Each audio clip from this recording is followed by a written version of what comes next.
السلام علیکم ورحمۃ اللہ وبرکاتہ۔ دوستو، آج میں اسلامی آداب کے 16ویں قسط لایا ہوں، جس میں ہے کہ مجلس کے آداب۔ کسی مجلس میں جانے کے حسب ذیل آداب ہیں۔ اہل مجلس پر السلام علیکم کہنا اور جہاں جگہ ملے وہیں بیٹھنا۔ اگر مجلس تنگ ہو تو اہل مجلس کو آنے والے کے لیے جگہ کشادہ کرنے کے لیے کہنا۔ کسی کو اس کی جگہ سے اٹھا کر اس جگہ بیٹھنا نہایت معیوب ہے۔ ارشاد نبوی ہے، کوئی آدمی کسی کو اس کی جگہ سے نہ اٹھائے تاکہ خود وہاں بیٹھے، البتہ پھیل جاؤ اور کشادہ ہو جاؤ۔ مل کر بیٹھے ہونے دو آدمیوں کو ہٹا کر بیچ میں نہ بیٹھے۔ ارشاد نبوی ہے، کسی کے لیے جائز نہیں کہ دو آدمیوں کے درمیان بلا اجازت جدائی ڈالے۔ اگر مجلس میں 3 آدمی ہوں تو ان میں سے 2 کے لیے جائز نہیں کہ تیسرے سے منہ پھیر کر آپس میں چپکے باتیں کرے۔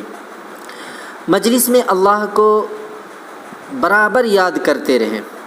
مجلس سے اٹھتے وقت سلام کرنا چاہیے اور کفارہ مجلس کی یہ دعا پڑھنی چاہیے، سبحانک اللہم و بحمدک استغفرک و اتوب الیک۔ رشتہ داروں کے ساتھ برتاؤ کے آداب۔ اسلامی آداب میں سے رشتہ داروں کے حقوق کا ادا کرنا اہم ادب ہے۔ اللہ کا ارشاد ہے، وَآتِ ذَا الْقُرْبَى حَقَّهُ، اور قرابت والے کو اس کا حق ادا کرو۔ نیز فرمایا، اور جو بھی اچھی چیز خرچ کرو تو وہ والدین اور رشتہ داروں کے لیے ہے۔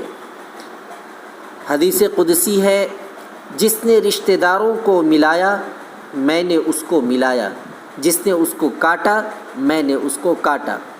رشتہ داروں کا حق ادا کرنے والوں کی روزی میں برکت ہوتی ہے۔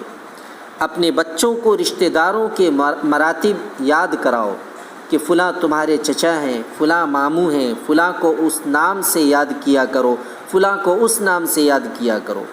بلا وجہ رشتہ داروں سے قطع تعلق کرنے والا جنت میں نہیں جائے گا۔ اللہ تعالی ہمیں ان قیمتی باتوں پر عمل کرنے کی توفیق عطا فرمائے۔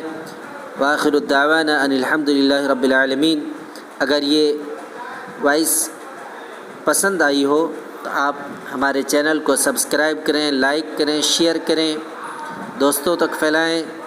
السلام علیکم ورحمۃ اللہ وبرکاتہ۔